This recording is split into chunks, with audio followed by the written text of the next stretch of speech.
selamat pagi pemirsa dimanapun Anda berada. Senang sekali saya Andin Wijaya. Dan juga saya Bastian. Seperti biasa sifat paginya kita akan menyapa teman-teman di rumah di Jendela Negeri. Betul sekali. Dimana pagi hari ini Semi dan juga pemirsa memang ya ini tuh jadi trending topik atau jadi masih jadi headline yang lagi ramai banget. Karena memang di tengah pandemi global yang sempat melanda ini kini menjadi perhatian pemirsa yang kita tuh kembali diuji dengan munculnya ancaman virus baru yang mulai menjadi sorotan. Nah, yaitu HMPV. Nah, di mana virus ini dilaporkan dapat menyebabkan gangguan saluran pernapasan yang cukup serius, terutama pada kelompok rentan seperti anak-anak, lansia, dan mereka dengan imunitas yang lemah. Betul sekali, Ade dan juga pemirsa. Sementara itu, Menteri Kesehatan Budi Gunadi Sadikin juga sudah mengatakan ya bahwa virus HMPV ini sebenarnya sudah lama ditemukan di Indonesia dan ternyata tidak mematikan.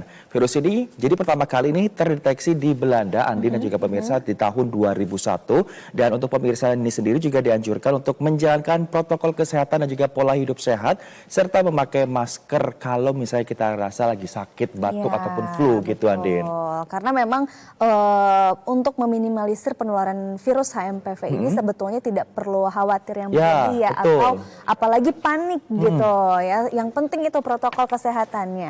Nah, Semi dan juga pemirsa, pagi hari ini kita akan membahas lebih dalam tentang apa sih virus HMPV itu, lalu bagaimana cara penyebarannya, terus juga langkah-langkah antisipasi apa yang bisa kita lakukan untuk melindungi kita dari virus HMPV ini. Nah, berbicara mengenai virus yang lagi jadi trending topik ini nih Andin, yaitu HMPV, kita juga akan melihat nih headlines di media massa tentang virus HMPV agar masyarakat sekali lagi nih waspada atau aware terhadap virus ini. Dan berikut nih pemirsa beberapa headlines di media massa yang menginformasikan tentang virus HMPV ini. Oke, yang pertama ini ada dari, kita akan coba lihat yang pertama dari media massa Berita Jakarta ya. Ini di mana ada headline mengatakan di Berita Jakarta bahwa antisipasi virus HMPV warga dihimbau terapkan PHBS. Nah, ini guna mengantisipasi penyebaran virus HMPV di Jakarta Timur. Kepala Sudin Kesehatan Herwin Mayfrendi menghimbau warga untuk melakukan pola hidup bersih dan sehat.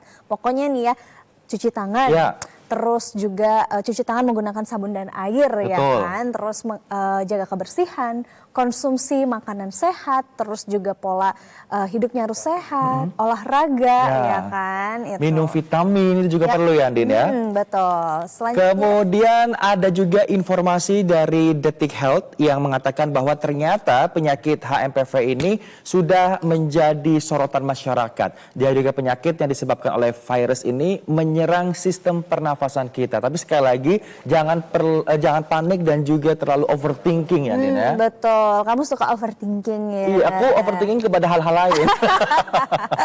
Oh ya bentar lagi ya. Oh iya, nanti kita bisik-bisik tangga ya. Nah, selanjutnya itu dari Detik News ini di mana 79 kasus HMPV di 2025, Dinas Kesehatan Jakarta meminta warga untuk pakai masker jika sakit. Nah, sebenarnya itu tadi nggak usah panik ya. Yang penting kalau misalkan dirasa nggak enak badan atau apa, pakai masker aja supaya tidak menularkan penyakitnya itu. Droplet dan lain sebagainya. Sementara Menteri Kesehatan juga sudah mengatakan bahwa nggak perlu sekali lagi panik nih untuk pemirsa di rumah. Yang terakhir ada informasi dari Jawa Pos. Ini yang mengatakan bahwa kasus virus HMPV ini ternyata nih sudah terdeteksi di Indonesia. Dan karakternya itu seperti flu, di mana sistem imunitas manusia sudah mengenal HMPV sejak lama dan mampu meresponsnya dengan baik. Nah, itu dia. Sebenarnya mungkin masih banyak juga pemirsa yang pengen tahu lebih dalam apa sih sebenarnya virus HMPV itu ya. Nah, kita juga pengen lihat nih ya, apa sih seperti yang dikatakan oleh netizen ataupun ini kita akan lihat cuitan netizen di media sosial X untuk menanggapi viralnya virus baru yaitu HMPV. Yang pertama kita akan lihat dari mana nih? Oke. Yang pertama ada Amel Amalia 2088. DPR minta masyarakat tak khawatir berlebih hadapi virus HMPV. Pemerintah tetap pantau dan antisipasi untuk terkait dengan virus HMPV ini. Betul sekali. Sekarang kita akan mencoba melihat cuitan di X dari akun Twitter @Afika_Emir. Waspada dengan HMPV semua. Semoga kita semuanya dan juga keluarga senantiasa dilindungi dari virus ini. Amin. Amin ya robbal alamin. Nah, selanjutnya dari @prokal.co. Ini mengatakan bahwa Dinas Kesehatan Balikpapan mengaktifkan tim gerak cepat untuk mengantisipasi virus HMPV, di mana ada pengawasan di pintu masuk kota yang diperketat. Wah. Wow, ini juga ternyata sosialisasi dan juga pencegahan secara masif sudah dilakukan dari kota-kota di Indonesia ya, Din. Betul sekali. Nah, Semi, tentunya juga kita akan membahas lebih dalam terkait dengan tema kita hari ini, yaitu bagaimana mengantisipasi penularan virus HMPV ini. Sudah ada pakar di bidangnya yang akan menginformasikan juga dengan sharing bersama kita di pagi hari ini ya. Ada narasumber yang sudah bergabung bersama kami, sudah hadir pagi hari ini, yaitu Bapak Muhammad Adib Humaidi selaku Ketua Umum Pengurus Besar Ikatan Dokter Indonesia, sudah hadir di Studio 2 TVRI. Baik, selamat pagi. Selamat pagi, Pak. Selamat pagi. Silakan, Pak. Udah kayak mau periksa nih ya Bapak ya. Yang dirasa apa Pak hari ini Pak? Salah dong, harusnya Bapak yang nanya sama kamu. Iya benar. Gimana nih Pak, sehat ya? Alhamdulillah. Terima kasih loh sudah hadir di Jendela Negeri pagi hari ini. Hari Senin, biasanya hari-hari yang selalu ditakuti Pak nih sama. Betul, banyak masyarakat yang mengatakan I hate Monday gitu.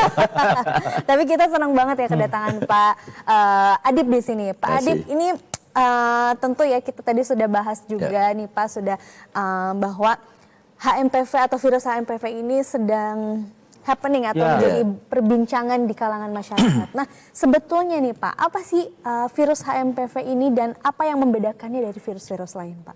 Ya, jadi yang harus dipahami sebenarnya kenapa sekarang jadi happening ya. Masyarakat semakin aware sebenarnya. Semakin aware tapi bukan overthinking ya. Artinya semakin waspada, pengalaman kita di COVID gitu loh. Tapi yang harus dipahami bahwa semua namanya virus ya, dia punya sebuah karakteristik ya. HMPV ini adalah satu bagian virus yang virus influenza sebenarnya. Karena kalau kemudian ada peningkatan di dalam masalah HMPV, pasti ada peningkatan juga di influenza A, B, atau H1N1 ya. Nah, itu yang kemudian akhirnya ada karakter yang dia pasti akan muncul pada saat musim dingin. Dan dari suhu yang dingin sama yang kelembapan yang rendah. Jadi kenapa itu kemudian kemarin happening? Karena awareness masyarakat, banyak kemudian masyarakat di sosial media, di China. Karena kebetulan China ini termasuk salah satu negara seperti hanya di Amerika yang CDC-nya. Jadi pengendalian penyakit menular dari pemerintahnya itu sangat aktif. Bahkan mereka buat namanya jurnal ilmiah di setiap seasoning. Jadi dia punya vital surveillance di mana setiap seasoning itu dia punya karakter. Oh nanti ini akan muncul ini. Dan HMPV ini karakternya adalah pasti muncul di musim dingin, naik ya bersamaan juga dengan H1N1 virus influenza tipe A. Dan itu yang kemudian akhirnya ya gejalanya sih ya sebenarnya sama dengan influenza yang lain gitu ya.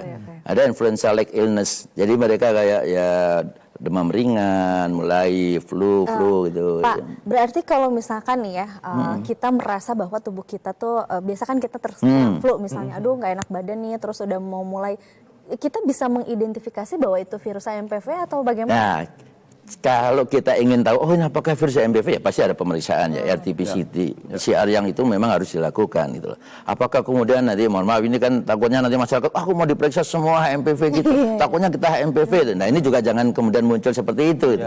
Karena itu akan diperiksa khusus, gak semua penyakit influenza diperiksa dengan HMPV, tapi kalau dia ada kondisi yang berat, saya kira perlu. Itu sebagai pendataan buat kita. Yang kedua juga kalau ada outbreak gitu. Nah, apakah sekarang sudah ada outbreak? Belum. Tapi kita harus tetap waspada tadi. Jadi intinya teman-teman di rumah sekali lagi nggak perlu terlalu overthinking terhadap virus HMPV ini. Seperti tadi di awal kita berdua juga sudah mengatakan bahwa Pak Menteri juga sudah mengatakan bahwa jangan terlalu overthinking terhadap virus HMPV ini. Nah, ini dia statement langsung dari Pak Menteri Kesehatan Republik Indonesia Budi Gunadisadikin.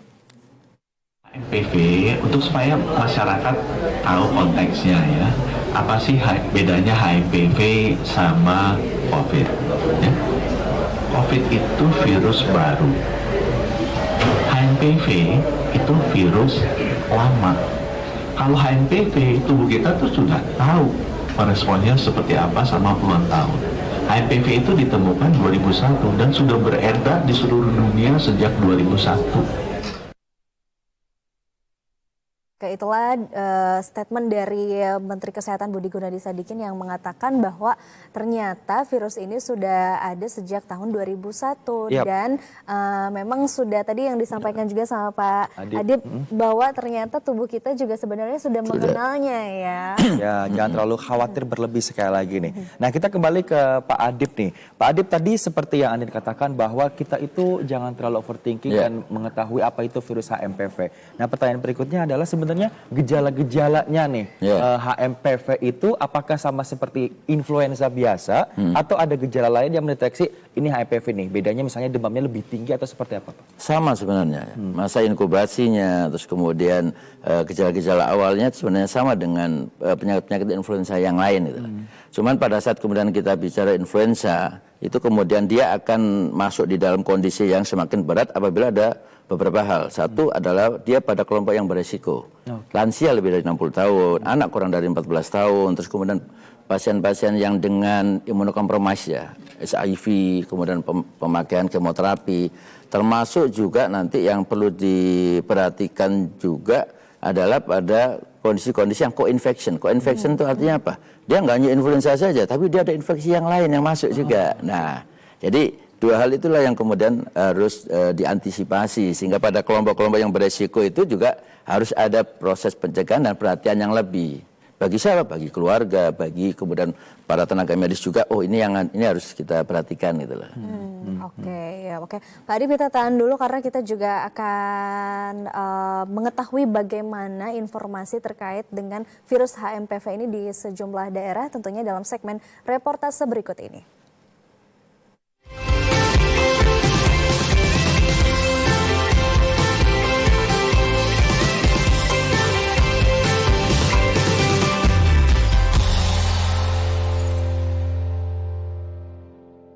Baik, kita sekarang akan jalan-jalan ke Jawa Timur. Tadi di awal ada cuitan di beberapa kota ternyata sudah mewaspadai nih adanya virus HMPV ini. Sementara di Jawa Timur juga ternyata Bandara Internasional Juanda ini mengantisipasi masuknya virus HMPV yang dibawa oleh penumpang dengan mengoptimalkan penggunaan thermal scanner atau alat pengukur suhu tubuh. Meskipun saat ini virus ini belum ditemukan di Jawa Timur, tapi ternyata sejumlah langkah preventif juga terus dilakukan. Langsung saja untuk mengetahui informasi lengkapnya, kita akan terhubung dengan Tika Aziz. Selamat pagi, Tika.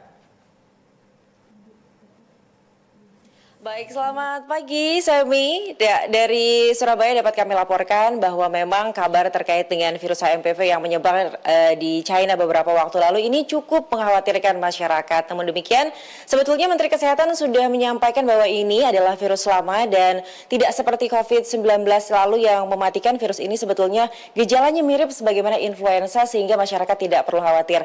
Namun demikian, sebetulnya kalau kita bicara upaya pemerintah untuk mencegah bagaimana penyebaran virus HMPV ini tidak tersebar begitu di Indonesia, sudah banyak sekali upaya-upaya yang dilakukan. Salah satunya adalah sebagaimana yang dilakukan oleh Balai Besar Kekarantinaan Kesehatan Surabaya. Nah, kalau kita bicara Balai Besar Kekarantinaan Kesehatan ini memang salah satu tugasnya adalah mencegah bagaimana penyakit ini tidak masuk melalui gerbang-gerbang yang masuk ke Indonesia, misalnya adalah seperti bandara, pelabuhan maupun jalur-jalur perbatasan begitu. Nah, di Balai Besar Kekarantinaan Kesehatan Surabaya sendiri sebetulnya yang salah satu unit yang diawasi adalah Bandara Internasional Juanda di Sidoarjo. Sudah ada sejumlah prosedur yang sudah dilakukan untuk bagaimana virus HMPV ini tidak masuk melalui Bandara Internasional Juanda di Sidoarjo. Dan untuk melengkapi informasi Anda terkait dengan prosedur apa saja yang sudah dipersiapkan dan juga dilakukan oleh Balai Besar Kekarantinaan Kesehatan di Surabaya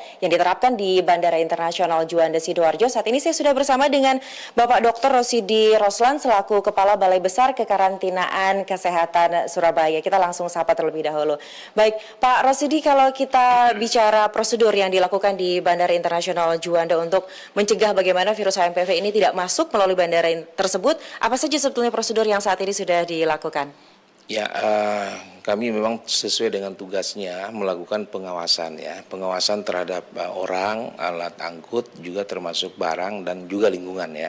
Nah, salah satu tugas kami di Bandara Internasional Juanda itu melakukan pengawasan terhadap manusianya. Nah, ini berkaitan dengan virus HMPV ini. Kita memang setiap hari kita lakukan pengawasan gitu ya. Karena memang salah satu indikatornya virus itu kan dari suhu ya. Jadi kita lakukan semacam screening ya. Screening bagi para pelaku perjalanan luar negeri. Jadi ketika dia datang, kemudian kita lihat, kita thermal scanner, kita ada alat di sana. Kita lihat dari sisi suhu tubuh ya. Kalau lebih dari 38 derajat Celcius, kemudian batuknya tidak lebih dari 10 hari kita lihat ya. Nah, kalau seandainya memang ada indikasi seperti itu, kita lakukan prosedur yang biasa kita lakukan setiap hari gitu ya. Nah, sejauh ini apakah sudah ada data-data terkait dengan apakah ada masyarakat yang melakukan perjalanan ke luar negeri khususnya atau datang dari luar negeri yang kira-kira teridentifikasi atau terindikasi terjangkit virus HMPV ini? Sampai saat ini ya, saya lihat dari data-data belum ada ya dari Internasional Juanda. Ya mungkin ya biasalah flu biasa ya, tapi ketika kita lihat di pengawasan di bandara nggak ada datanya seperti itu. Baik. Untuk himbauan tersendiri dari Balai Besar Kekarantinaan Kesehatan Surabaya, apakah memang dengan kondisi seperti ini masyarakat juga perlu untuk menunda perjalanan ke luar negeri atau seperti apa sebetulnya, Pak? Sebenarnya nggak perlu ya. Yang penting ya mungkin waspada ya gitu ya. Jadi jangan panik dan semuanya. Kemudian ketika berangkat gitu ya, penting untuk melakukan persiapan ya. Mungkin kondisi harus sehat gitu ya. Ya nggak stres, kan pola makan juga bagus gitu ya. Sebelum berangkat seperti itu. Nah, pada saat berangkat ya mungkin pada waktu di perjalanan juga senantiasa juga ya sedikit juga melakukan ini ya protokol kesehatan ya, pakai masker, mungkin cuci tangan yang tempat-tempat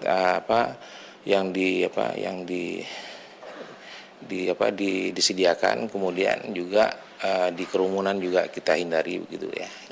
Baik, terima kasih banyak Pak Rosidi. Jadi sejumlah prosedur sebetulnya sudah dilakukan dan namun demikian untuk masyarakat masih tetap harus menaati protokol kesehatan agar terhindar dari penyebaran virus HMPV. Terima kasih sekali lagi Pak Rosidi.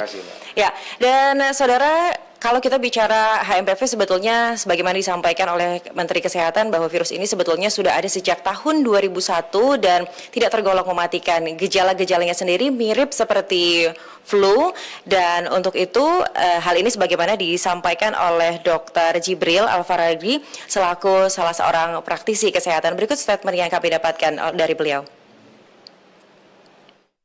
Karena virus ini juga sudah lama dan memang dia ini termasuk virus yang biasanya naik pada saat musim-musim dingin, musim-musim influenza. Jadi memang gejala yang paling sering ya mirip-mirip sebenarnya, flu, terus mungkin batuk atau mungkin demam ringan seperti itu ya.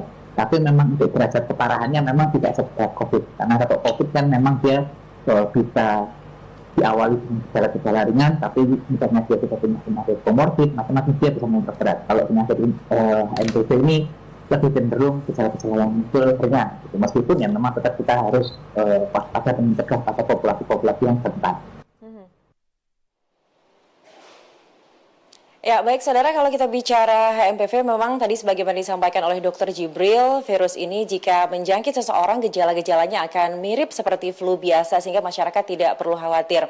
Namun demikian sejumlah upaya antisipasi di bandara misalnya sudah dilakukan sebagai upaya pemerintah untuk mencegah penyebaran virus HMPV. Demikian sementara yang dapat kami laporkan dari Surabaya. Kembali ke studio Andin dan juga Semi. Tika Aziz, terima kasih untuk informasi lengkapnya dari Jawa Timur, langkah-langkah preventif yang sudah dilakukan sejak dini untuk meminimalisir adanya virus HMPV ini. Selamat beraktivitas kembali, Tika. Oke, kita langsung ngobrol lagi bareng Pak Adip. Pak Adip, tadi kalau kita lihat di Jawa Timur sendiri, upaya ataupun langkah dini yaitu dengan adanya penggunaan scanner atau alat pengukur suhu tubuh di bandara.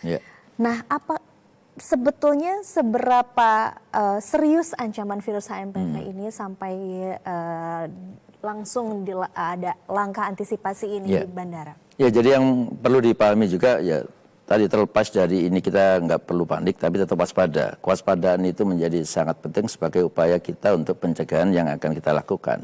Jadi kita apresiasi lah kalau kemudian sekarang sudah muncul, karena di setiap bandara sudah ada thermal scan gitu loh. Dan penggunaan thermal scan ini harus bukan nunggu kasus ini jadi naik atau ada kabar-kabar di netizen gitu loh, jangan. Tapi kita harus melakukan bahwa pada event-event khusus, pada musim-musim tertentu, tolong diaktifkan itu thermal scan-nya gitu loh. Karena itu yang kemudian kalau kita punya cerita karakter-karakter munculnya, mulai dari flu burung, kemudian H5N1, kemudian SARS dulu ya, terus kemudian COVID, selalu dimulai dari bulan Desember Januari.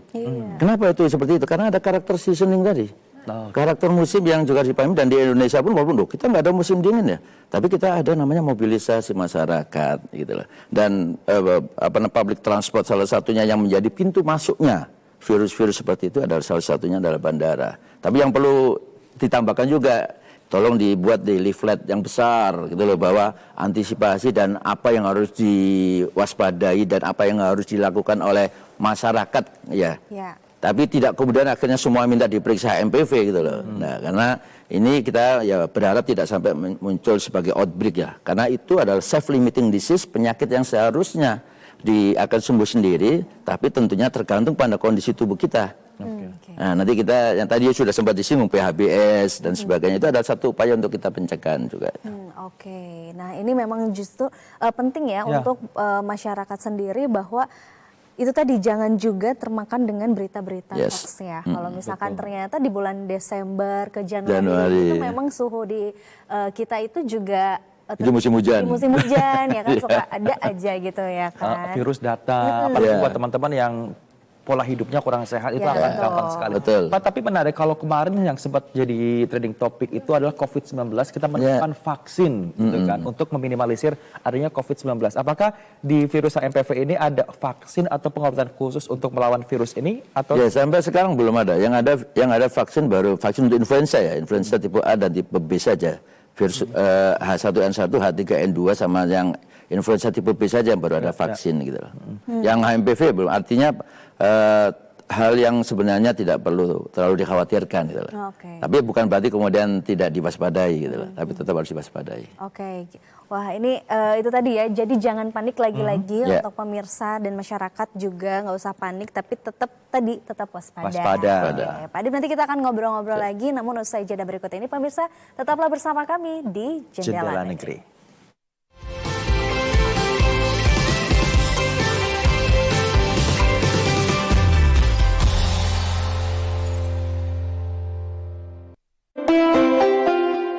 Kuliner Nusantara ini tidak hanya kenikmatan, namun di situ kita belajar tentang sejarah Indonesia dan sejarah Nusantara tentunya. Mungkin kita nggak pernah membayangkan ya gimana kacang ijo yang biasa kita makan sebagai bubur kacang ijo yang rasanya manis, tiba-tiba ada dalam sebuah hidangan yang rasanya tuh sengaldu itu.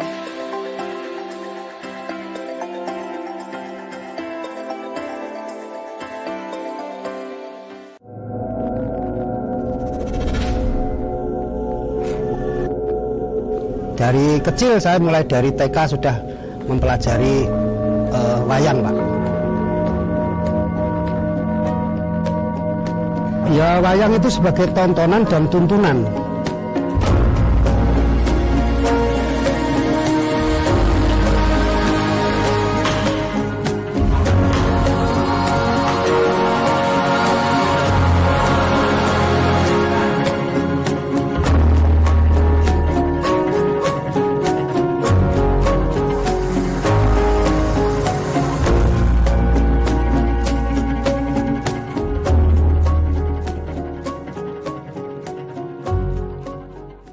Halo teman-teman, mari mencoba. Kak Iwan dan Ngux akan menemani keceriaan pagi hari kalian.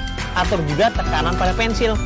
Kita akan menggambar bersama bintang tamu spesial setiap harinya. Kaiwa sudah ditemani oleh Ita. Warnanya udah keren, tapi masih banyak yang belum rata. Membetulkan garis-garis yang salah. Dan gunakan coklat yang lebih mudah. Mari menggambar setiap Senin sampai Jumat pukul 9 waktu Indonesia Barat.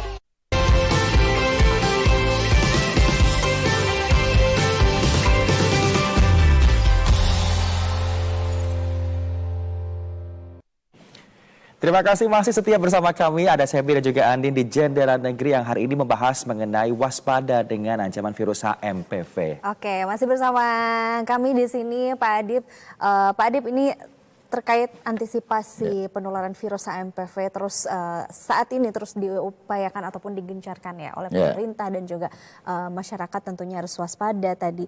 Nah, tadi Pak Adib mengatakan bahwa ada ini belum ada dilakukan vaksin begitu ya, karena memang belum ada vaksinnya. Ya, belum ada vaksinnya karena memang tidak usah sejauh itu kata Pak Adib kan tadi. Nah, apakah kita kalau misalkan sudah sudah pakai virus influenza, vaksin influenza ini, apakah itu bisa mencegah virus HMPV? Ya, jadi mencegah dalam konteks untuk yang virus sendiri enggak, tapi sebenarnya base dari semua virus influenza itu sama. Dia beda di dalam mungkin ada. Jadi ada namanya yang HMPV, rhinovirus atau RSV itu ya. Sebenarnya ada core-nya dari virusnya itu kalau kita bicara dalam virusnya kalau diperiksa ada. Tapi dia mungkin beda ada spike-nya. Seperti halnya dulu waktu kita bicara terkait dengan COVID. COVID itu adalah virus yang lama yang mempunyai varian baru. Nah, virus ini makhluk hidup soalnya. Gitu. Kalau kita kemudian nggak memperbolehkan virus itu bermetamorfosis menjadi varian-varian baru ya nggak mungkin. Tapi yang perlu diperhatikan adalah pada setiap apapun itu nanti ini kita kan bicara sekarang dalam konteks yang jangka panjang supaya masyarakat itu juga nggak kemudian jadi panik gitu lah ya. Ya sehingga yang harus diperhatikan ya kita nggak bisa melarang virusnya, tapi kitalah yang harus memproteksi diri kita. Kitalah yang kemudian melakukan proses-proses untuk pencegahan supaya virus-virus itu kalaupun masuk ke tubuh kita tidak kemudian memberikan suatu dampak yang berat gitu lah ya. Nah, karena kalau kemudian kita bicara di momen-momen yang Desember, Januari ini kan momen yang memang akan mudah sekali kita itu sakit kan ya. Nah, ini yang harus diperhatikan juga. Meriang saya juga Pak kalau bulan Desember ini Pak. Kenapa? Merindukan kasih sayang. Jadi ada dua musim ya, kalau di Desember ada dua musim ya, musim virus dan musim kawin ya. Musim nikah ya. Jadi speedcast nih Sami, tadi mau nanya apa ya? Tadi Pak Adib membahas mengenai pencegahan. Nah kalau tadi di Jawa Timur pencegahan secara preventif dengan melakukan screening. Tapi kalau untuk personal pribadi kita masing-masing, pencegahan preventif apa yang harus kita lakukan untuk meminimalisir adanya virus HMPV ini Pak? Pencegahan itu kan kita kan sudah beradaptasi nih sebenarnya kan. Dengan COVID itu memberikan pembelajaran yang luar biasa buat kita. Masyarakat pun juga semakin aware. Gaya hidup masyarakat pun sekarang udah gaya hidup sehat lah ya. Nah ini yang kemudian harus dipertahankan. Bukan hanya karena COVID udah nggak ada, kita nggak usah gaya hidup sehat, nggak usah adaptasi. Enggak, tetap karena itu menjadi modal bagi kita untuk kemudian kita nggak sampai kemudian kalau ada yang kayak begini lagi itu nggak kemudian jadi panik. Apa tubuh kita sudah bisa memproteksi gitu loh. Jadi apa yang harus dilakukannya? Kalau pola hidup bersih dan sehat tadi, cuci tangan itu sebagai satu upaya yang menjadi kebiasaan yang kalau kita nggak cuci tangan itu kita merasa ada sesuatu yang kurang gitu loh. Ya cuci tangan pakai sabun tentunya ya. Di setiap kita mau ke mana-mana pun, mau pegang, mau makan, nyampe ke rumah dari luar kita cuci tangan. Mau pegang, ketemu anak, ketemu keluarga kita harus cuci tangan. Itu satu upaya pencegahan. Terus kemudian pakai masker. Kapan sih kita harus pakai masker? Kalau kita sakit. Pada kelompok yang rentan atau punya penyakit-penyakit komorbid ya. Terus kemudian pada saat kita berada dalam lingkungan yang terlalu padat gitu lah. Karena resiko yang bisa muncul pada saat kita bicara virus influenza, apapun itu virus influenza, karena dia droplet infection, maka yang harus diwaspadai itu adalah pada kelompok di lingkungan masyarakat urban yang padat. Dengan hygiene dan sanitasi yang mungkin mohon maaf yang masih kurang gitu. Itu resikonya akan muncul di daerah-daerah seperti itu gitu loh. Oke, siap-siap. Jadi itu ya kalau misalkan, tapi bukan berarti kalau misalkan tidak padat penduduk itu juga bisa kena juga tetap. Bisa kena juga ya Pak ya. Jadi dimanapun sebetulnya ya. Ya yang paling penting adalah kita harus merubah culture kita yang tadinya ogah-ogahan karena udah nggak ada COVID-19 ya udah nggak usah pakai Dan yang penting masker. istirahat yang cukup juga. Ini menyindir kita berdua nih. Ya, istirahat yang cukup, makan makanan yang bergizi. Kalau perlu boleh nggak minum vitamin? Sangat boleh minum vitamin. Sangat dianjurkan bahkan ya Pak ya. Oke, ya udah yuk mulai sekarang kita olahraga abis ini. Abis ini ya. Mumpung dekat nih GBK nih ya kan. Tadi kita juga akan hadirkan ini informasi dan juga Semi serta pemirsa. Tadi selain di Jawa Timur juga di Riau ini protokol kesehatan terus gencar dilakukan untuk mencegah penyebaran HMPV. Nah, informasi selengkapnya akan disampaikan oleh reporter Hanani. Hanani, selamat pagi. Wah, Hanani lagi apa nih? Sepertinya sedang mencuci tangan seperti yang langsung tadi Pak Adib katakan. Halo, selamat pagi Andin, Semi, dan narasumber di studio. Saya setuju sekali dengan yang sudah disampaikan narasumber. Kita perlu menjaga pola hidup yang bersih dan sehat. Seperti saya tadi baru selesai cuci tangan karena sebelum melakukan reportase menginformasikan kepada pemirsa, saya juga dari perjalanan kan. Jadi penting untuk memastikan tangan kita dalam kondisi yang bersih dengan mencuci tangan. Nah pemirsa, di tengah penyebaran informasi, beredarnya informasi terkait virus HMPV ini memang masyarakat sebagian ini sangat khawatir itu ya, mirip dengan COVID-19. Dan tentunya tadi sudah ditegaskan langsung oleh Menteri Kesehatan bahwa virus HMPV ini berbeda dengan COVID-19. Namun kita tidak boleh abai untuk menerapkan protokol kesehatan. Pemerintah dalam hal ini, Dinas Kesehatan Provinsi Riau senantiasa mengimbau masyarakat untuk tetap waspada meskipun virus HMPV ini tidak sama seperti virus COVID-19. Seperti dengan menggunakan masker jika dalam kondisi tubuh yang tidak fit, senantiasa mencuci tangan, dan juga menjauhi kerumunan. Seperti yang diungkapkan oleh Kepala Dinas Kesehatan Provinsi Riau, Dr. Gigi Sri Sadono Mulyanto berikut ini. Itu flu, seperti flu biasa, jadi lebih pada kondisi di mana adanya infeksi saluran pernapasan, sangat berbeda dengan COVID. Nah, jadi sangat berbeda dengan COVID. Kalau untuk HMPV itu 2001 sudah ditemukan. Pertama itu di Belanda dan hampir beberapa negara itu sudah. Nah, tapi kalau di Riau itu belum dan kasusnya hampir seperti flu biasa, tidak berat. Jadi tidak ada yang sampai korban untuk khususnya di Indonesia ya tidak pernah ada, dan masa ininya penyembuhannya 7-10 hari seperti flu biasa. Nah, jadi diharapkan kita tidak usah terlalu khawatir karena kami dari Dinas Kesehatan Provinsi sudah menyampaikan koordinasi terkait kesiapan, artinya seperti flu biasa, kalaupun ada nanti kasus-kasus yang ada pemberatnya, itu rumah sakit rujukan sudah siap. Tapi pada prinsipnya tidak ada yang perlu dikhawatirkan berlebihan. Cukup bagaimana kita perilaku hidup bersih sehat, cuci tangan, seperti dulu waktu zaman COVID itu sangat baik. Artinya kalau kita ada flu, karena itu gampang menular, sebaiknya yang ada flu itu memakai masker. Yang ada flu memakai masker.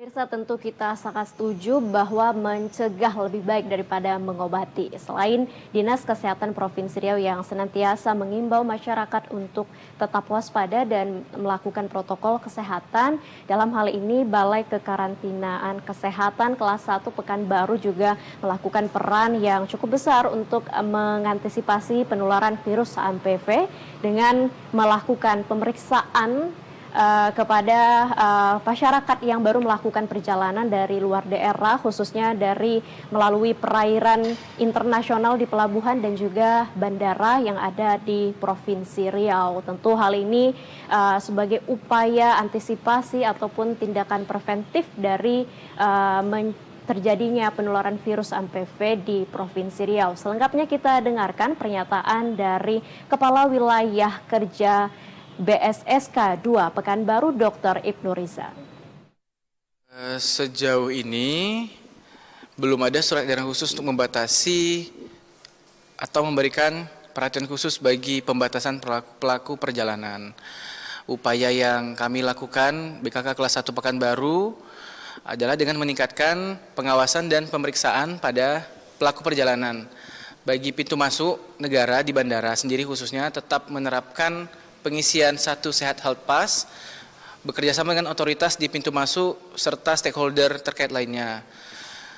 Selain itu, upayanya dengan pengukuran suhu di pintu masuk negara, juga apabila nantinya terjadi wabah atau peningkatan intensitas dari penyakit ini, kami sendiri bekerja sama dengan bandara, Angkasa Pura Indonesia memiliki rencana kontingensi atau protokol terkait hal tersebut.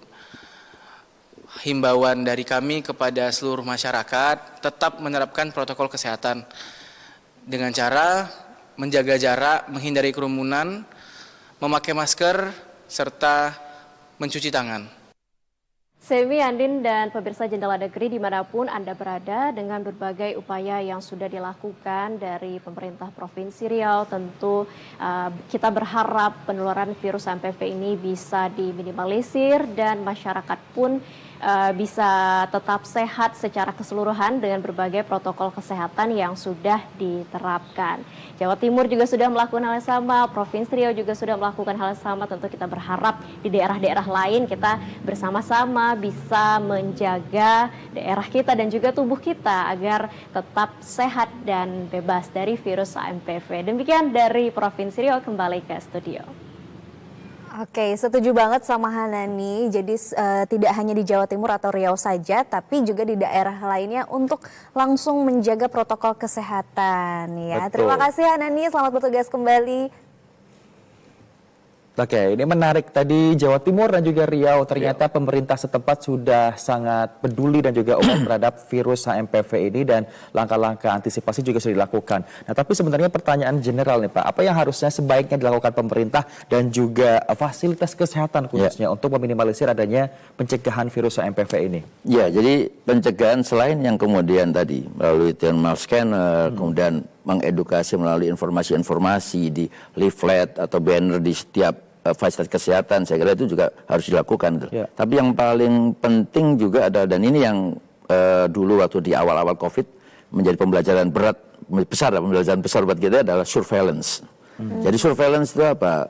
Adalah deteksi dini yang juga kemudian mulai dari garda terdepan kita di pelayanan kesehatan. Teman-teman di dokter praktek mandiri atau klinik atau para perawat atau bidan. Sehingga pada saat kemudian ada kasus-kasus influenza pada satu daerah yang kemudian terjadi peningkatan, itu langsung kemudian terdeteksi. Gitu. Jadi surveillance ini menjadi satu hal yang paling penting ya dalam upaya untuk pencegahan pada setiap kasus-kasus yang berpotensi untuk menjadi wabah. Nah Pak, kenapa ini pertanyaannya, kenapa lalu virus-virus ini terdeteksi secara dini di negara Cina? Mulainya dari Cina. Cina. Kenapa selalu begitu? Ini pasti jadi pertanyaan untuk masyarakat. Betul. Kenapa sih kalau misalkan ada virus pertamanya dari sana? Ya orang-orang mungkin akan melihatnya negatif tentang Tiongkok. Ya jadi memang ya malah kita sebenarnya kalau di bidang kesehatan ya kita harus belajar dari mereka gitu loh. Mereka punya namanya jurnal yang di setiap ada namanya vital surveillance gitu loh. Vital surveillance untuk karakter genomik dan seasoning di setiap musim, karena dia punya 4 musim gitu ya. Jadi dia punya tahu pendataan gitu loh. Jadi kalau umpamanya kemudian muncul pada bulan ini, kemungkinan yang akan naik itu ini kasusnya gitu loh. Sehingga itu kemudian menjadi satu upaya pencegahan dan awareness juga oleh masyarakat, apalagi China punya penduduk yang paling banyak ya di dunia ya. Dan itu yang menjadi aware kita. Dan sekarang dengan informasi yang mudah sekarang kita dapatkan, termasuk juga dari WHO selalu kemudian menjadi pengawasan gitu ya. Maka ini yang kemudian kapan itu akan bisa menjadi state of emergency-nya. Nah, itu kita harus melihat dari ini bukan pemberitaan. Ini tadi referensi ilmiahnya tadi gitu loh. Jadi kita nggak hanya bilang di China muncul ini entar lagi kayak COVID lagi. Jadi kayak hoax yang kemudian akhirnya kita tanpa dasar dari ilmiahnya. Nah, inilah yang kemudian kami selalu sampaikan, tolong cari referensi berdasarkan dari siapa? Dari memang yang sudah paham ya, tentunya informasi-informasi dari orang kesehatan ya. Orang kesehatan yang institusi kesehatan yang dipercaya ya. Di Kementerian Kesehatan, bagi kami juga di Ikatan Dokter Indonesia, perhimpunan spesialis yang berkaitan juga dengan masalah penyakit, termasuk juga kemudian sumber-sumber informasi dari WHO gitu loh. WHO punya kemudian jejaring CDC di internasional yang itu bisa menjadi referensi. Kasus COVID yang dulu itu kita sudah di state emergency itu. Pada saat itu sudah disampaikan itu. Dan itu yang kemudian langsung harusnya semua negara langsung melakukan satu upaya proteksi tadi itu. Oke, jadi memang Cina juga karena mereka selalu aware gitu, jadi memang terdeteksi lebih awal dari sana begitu ya Pak. Itu yang harus dipahami juga oleh karena punya masyarakat. proses pendataan yang bagus. Nah itu dia. Jadi peribahasa orang tua zaman dulu benar ya, kejarlah ilmu sampai ke negeri China. Ternyata untuk point of view hal ini nggak melulu negatif ya Pak ya. Kita harus mencontoh dari Tiongkok untuk semaksimal mungkin pencegahan secara dini agar lebih aware lagi masyarakatnya. Tapi berbicara mengenai HMPV. Jadi bingung saya. Bagaimana cara menyadarkan masyarakat untuk lebih aware lagi selain tadi cuci tangan dan sosialisasi? Ada langkah preventif lain nggak Pak kira-kira? Ya jadi tentunya kalau sudah ada keluhan influenza, udah mulai gejala-gejala demam, flu, satu istirahat. Istirahat kalau kemudian dalam 3 hari nggak ada perubahan atau bahkan kemudian malah menjadi batuk, segeralah berobat. Itu yang paling utama sebenarnya. Tapi pada saat istirahat ya istirahat benar, kemudian makan makanan yang bergizi, buah, sayur, vitamin itu menjadi hal yang perlu untuk kemudian dilakukan. Tapi yang untuk mencegah supaya kita tidak sampai flu, maka tentunya proteksi dari diri kita tadi. Kalau kita itu ya kita kan jarang terekspos dengan sinar matahari sebenarnya. Nah ini yang harus juga diperhatikan oleh masyarakat juga. Gitu. Matahari itu tidak menghitamkan kita, tapi matahari juga menyehatkan kita. Gitu loh. Apalagi sekarang Pak lagi musim tanning Pak. Nah, ya boleh. Oke, nah Pak, tapi lalu upaya ataupun peran pemerintah saat ini untuk memfasilitasi ataupun dengan menghadapi dari virus HMPV ini sejauh ini seperti apa? Kalau menurut saya mereka sudah siap lah ya. Mereka sekarang untuk berkaitan juga dengan alat untuk pemeriksaan RT-PCR-nya mereka punya. Artinya sampai level di kabupaten pun juga punya. Sehingga itu yang kemudian kalau umpamanya nanti ini ada potensi kenaikan. Karena data yang kita dapatkan sampai di Desember itu kenaikannya katakanlah untuk kasus ringan itu hanya dari 0,1 sampai ke 5 sekian persen gitu loh. Kemudian di kasus berat pun dari 1,4 sampai hanya menjadi 6,8% gitu. Masih itu di kasus di China ya. Jadi belum menjadi state of emergency sebenarnya. Tapi kalau kemudian sekarang sudah mulai ada kasus dengan surveillance tadi, maka kemudian lanjutkan surveillance itu kalau ada kasus yang berat dengan pemeriksaan yang RT-PCR-nya untuk melihat HMPV-nya gitu. Oke, jadi memang sudah diupayakan begitu ya. Oke, Pak Adib tadi di awal mengatakan bahwa sebenarnya virus ini itu akan gampang terpapar atau droplet kepada orang-orang yang seperti anak kecil, terus kemudian teman-teman lansia dan juga yang sudah mempunyai penyakit bawaan. Nah, ada nggak sih tips dan juga masukan untuk teman-teman atau pemirsa di rumah kelompok beresiko? Iya, kelompok beresiko, apalagi misalnya teman-teman di rumah atau pemirsa mempunyai keluarga yang Pak Adib sampaikan tadi. Ya, jadi sebenarnya bukan terpapar pada mereka, kita semuanya bisa terpapar sebenarnya. Tapi karena kita punya daya tahan tubuh yang bagus, gizi yang bagus, maka itu kemudian tidak memberikan dampak pada kita. Tapi itu akan bisa memberikan dampak pada kelompok yang beresiko tadi gitu. Sehingga kalau kemudian yang perlu diperhatikan oleh masyarakat yang punya kelompok yang beresiko tadi, maka diproteksi. Dengan apa? Kalau berada dalam satu komunitas yang lagi banyak orang, pakai masker. Itu salah satu pencegahan upaya yang utama. Terus kemudian kalau ada kondisi-kondisi yang mulai udah flu, batuk, itu menjadi aware khusus lah ya. Bukan hanya disuruh istirahat, kalau perlu langsung harus dilakukan pemeriksaan. Jadi itu satu upaya yang bisa dilakukan untuk masyarakat.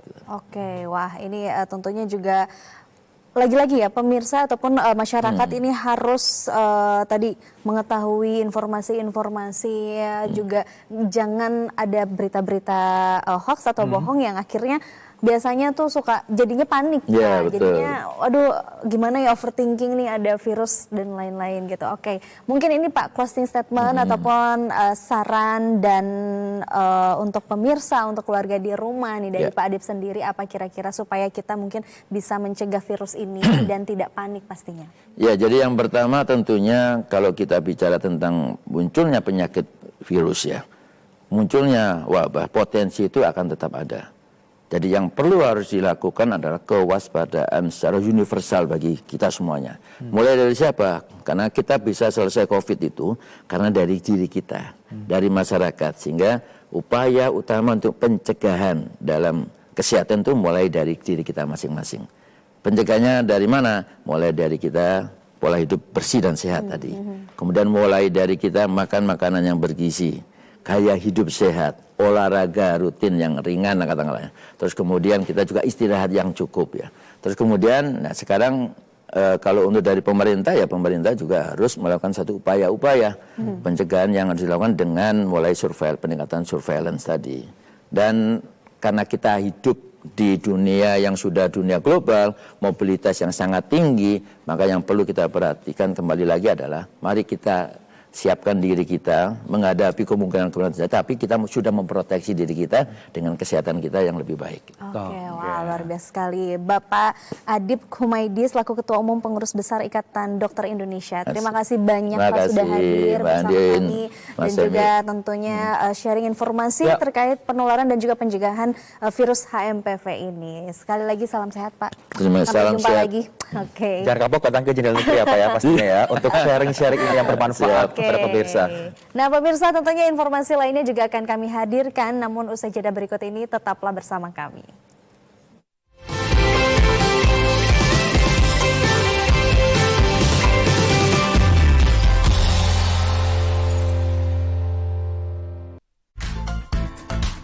Tayangan penuh edukasi dan hiburan yang memberikan motivasi dan inspirasi kepada anak agar lebih kreatif, berprestasi, dan berbudaya.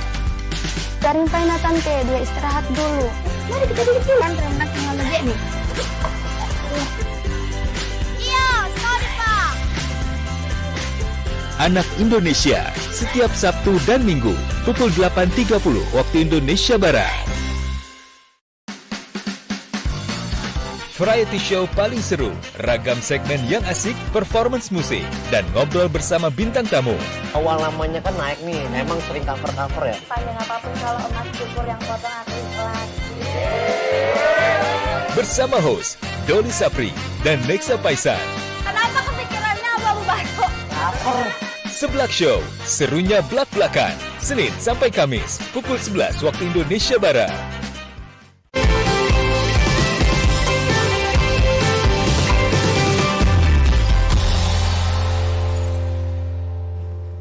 Ya, Semi dan juga Andin masih setia bersama dengan pemirsa di Jendela Negeri pagi hari ini. Oke, nah kali ini Semi dan juga Andin mau mengajak pemirsa nih untuk melihat bagaimana serunya lesehan kampung sawah di Sulawesi Selatan. Seperti apa informasinya? Ini dia. Hai Bapak pemirsa, senang sekali bareng saya Arsyil Asmar. Dan hari ini saya akan ajak Anda untuk kulineran di satu kota cantik dan ditemenin pemandangan yang secantik ini, wey. Bayangin, kamu makan ditemenin sama sawah yang cantik seperti ini, ada gunungnya juga di belakang tuh. Gimana hati nggak adem coba? Ikutin saya, kita akan cobain makanan-makanan lezat yang ada di Kota Pangkep. Ini dia tempatnya, ada lesehan kampung sawah. Check it out. Untuk kalian yang suka fotografi, ini juga spot yang instagramable banget. Pemandangan sawah dengan latar Gunung Bulu Saraung tuh nggak ada tandingannya. Selain itu, lesehan kampung sawah juga bagian dari Mitra Geopark Maros Pangkep yang dikenal dengan keindahan kars dan sejarah geologinya. Oke, saat ini saya sudah bersama dengan pemilik dari rumah makan lesehan kampung sawah. Ada Ibu Ida. Assalamualaikum Ibu. Waalaikumsalam. Selamat datang di tempat kami. Wah, terima kasih banyak sudah diterima dengan sangat baik Ibu. Alhamdulillah. Ceritain sedikit dong Ibu, ini konsep untuk ngebuat rumah makan secantik ini dengan konsep ada kebun di tengah-tengahnya, kebun anggur loh teman-teman. Iya, betul. Itu seperti apa sih? Awalnya kita buat ini karena turis yang sering biasa mampir di SPBU di rest areanya, selalu nengok ke belakang, ada apa ya di belakang. Akhirnya kita perhatikan ternyata pemandangannya sangat bagus. Kan ada di sana kan ada Gunung Bulu Saraung, ada gunung-gunung kars. Dan menjadi favorit dari turis mancanegara. Turis mancanegara, iya. Karena biasa buatlah rumah makan secantik ini secantik ini. Alhamdulillah biasa kalau turis mancanegara lewat pasti mampir sini karaokean atau segala macam cicip makanannya. Keren banget Ibu ya. Alhamdulillah.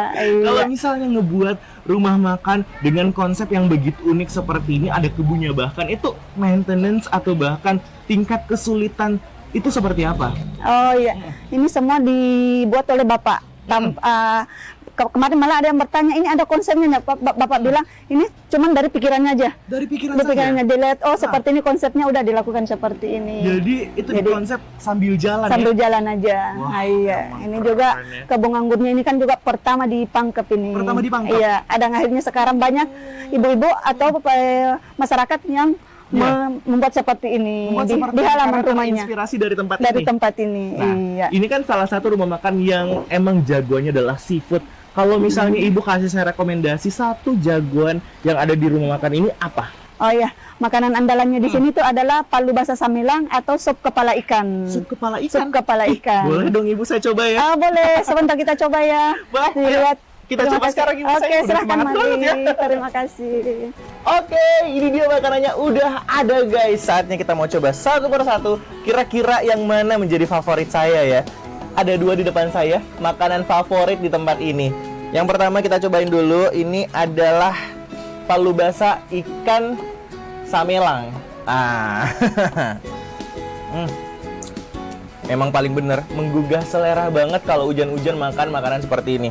Yang satunya lagi, ini adalah sup kepala ikan. Ini menjadi jagoan juga di rumah makan ini karena terkenal ya kalau daerah Sulawesi Selatan itu seafood menjadi juara emang ya. Saya rasanya mau cobain semua makanan di sini, tapi kayaknya nggak akan cukup waktunya. Pokoknya buat kamu yang jalan-jalan ke Kota Pangkep harus mampir di sini, wajib pokoknya ya. Dari kota manapun kalau misalnya melintas di Kota Pangkep harus singgah di rumah makan ini, di rumah makan Lesehan Kampung Sawah. Menutup perjumpaan kita, saya mau sumbang sebuah pantun, dijawab cakep teman-teman ya. Sawah hijau di pagi hari, burung terbang melintasi batu. Terima kasih sudah menemani, sampai jumpa di lain waktu. Saya Arsyil pamit, bye-bye. Aduh, aku mau balas pantun tapi nggak jadi ya, soalnya udah cakep duluan. Oke, bisa.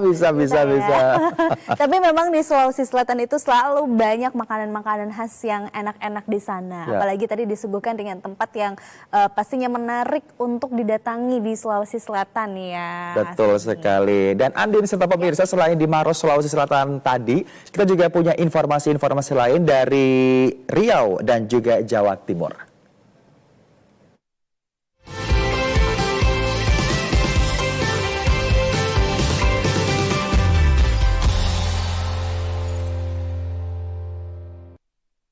Kali ini Semi akan ngajak Andin dan juga pemirsa untuk mencoba keripik. Wow, keripik apa? Bukan sembarang keripik. Cakep. Bukan pantun. Oke, tapi nah, ini ada keripik yang spesial dari Riau. Keripik ubi yang sampai saat ini ternyata masih menjadi makanan populer di tengah masyarakat. Bahkan ada juga nih yang merasa tidak lengkap makan kalau tidak makan keripik ubi ini. Salah satunya adalah keripik ubi yang dikembangkan oleh Mak Uwo yang ada di Riau. Penasaran kan Andin seperti apa keripik ubinya? Seperti apa? Langsung aja, ini dia. Berbicara tentang keripik tentunya tidak lengkap bila tidak membahas tentang keripik dari ubi kayu atau yang biasa dikenal dengan keripik ubi. Dan di Pekanbaru, salah satu usaha keripik ubi yang terus bertahan sejak tahun 2007 hingga saat ini adalah keripik milik Armawati atau yang biasa dikenal dengan Mak Uwo, dengan keripik unggulannya, keripik lado Bundo Arma. Tidak sulit menemukan keripik lado Bundo Arma ini. Hampir di setiap warung, tempat sarapan, rumah makan hingga restoran di sekitar rumah Mak Uwo dijual keripik lado ini. Dalam sekali produksi, biasanya Mbak Uwo memerlukan hingga 200 kg ubi yang biasa menghasilkan ratusan ikat bungkus kecil keripik ubi yang dikirim ke warung-warung dan rumah makan. Dengan harga ada yang Rp500 hingga Rp1.000. Dan saat ini Mbak Uwo juga telah mengembangkan produk keripik ubi menjadi kemasan yang menarik untuk ditempatkan di gerai oleh-oleh dan swalayan dan juga dikirim keluar kota Pekanbaru. apanya prospeknya memang bagus. Kebetulan di daerah ibu ini kan banyak yang jual sarapan pagi, kayaknya bakso, soto, sate gitu kan. Ibu langsung masuk ke warung-warung sarapan pagi. Baik.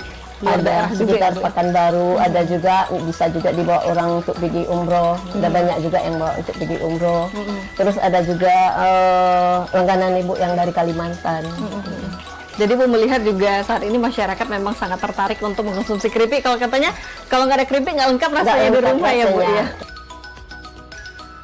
Membuat keripik ubi tidaklah terlalu susah. Cukup mendapatkan bahan ubi dan melakukan pemotongan dengan alat yang biasanya bisa menggunakan pisau atau alat pemutar. Dan diakui Mak Uwo yang sulit hanya saat mengupas ubi, karena tergantung dari ubi tersebut. Jika ubinya keras, pengupasnya pun harus hati-hati agar tidak cedera. Oke, dari Riau kini kita ke Jawa Timur karena sebentar lagi tanggal 29 Januari ini Hari Raya Imlek kan. Nah, jadi di mana sejumlah bisnis dengan omset yang menggiurkan ini mulai bermunculan. Salah satunya dilakukan warga di Jalan Bengawan Solo, Kota Probolinggo dengan budidaya kepiting apartemen. Bagaimana geliatnya berikut informasinya untuk Anda. Rahmat Sudaryanto di rumah tokonya Jalan Bengawan Solo, Kedopok, Kota Probolinggo bersama dua anaknya, pria 48 tahun ini mengubah ruko menjadi tempat budidaya kepiting. Rahmat memanfaatkan puluhan jerigen plastik bekas menjadi apartemen kepiting. Bisnis baru yang dilakukan pria kelahiran Surabaya ini bermula dari kegemarannya memakan masakan kepiting. Dia kemudian berinisiatif untuk memelihara kepiting dalam sebuah apartemen khusus untuk kepiting. Ide ini juga didasari dari letak Probolinggo yang memiliki kawasan pantai lengkap dengan hutan bakau yang sering menjadi habitat kepiting. Dari situlah Rahmat mencoba memindahkan ekosistem alami ke ekosistem buatan. Langkah ini dimulai dari pembuatan gemericik air hingga pengolahan air payau yang merupakan perpaduan antara air laut dan air tawar. Kini, kepiting dapat tumbuh kembang dengan pola perawatan yang teratur. Awalnya saya makan aja sih, makan itu rasanya kok enak, kemudian juga banyak peminatnya, harganya juga cukup lumayan mahal ya. Nah itu saya juga bertempat tinggal di Probolinggo yang dimana kepiting itu bisa dicari di pantai melalui nelayan atau tambang-tambang.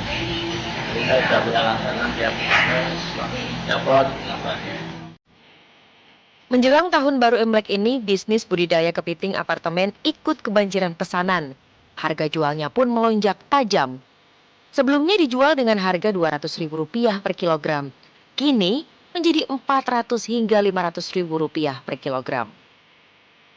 Rahmat Sudaryanto mendapatkan benih kepiting atau kepiting yang masih berukuran kecil dari para nelayan yang ada di pantai Tongas, Probolinggo.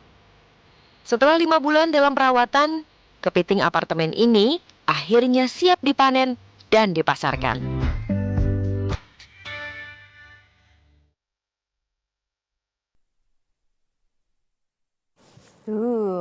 Hari Senin makan kepiting, bukan pantun ya. Pak, itu tadi informasi dari Jawa Timur, juga tidak terasa mengakhiri perjumpaan kita di Jendela Negeri hari ini. Jangan lupa pemirsa untuk saksikan terus Jendela Negeri setiap hari di jam yang sama, hanya di TVRI Media Pemersatu Bangsa. Akhirnya saya Andin Wijaya dan juga Sami Bastian mengucapkan terima kasih atas kebersamaan Anda. Selamat hari Senin dan sampai jumpa. Have a nice day.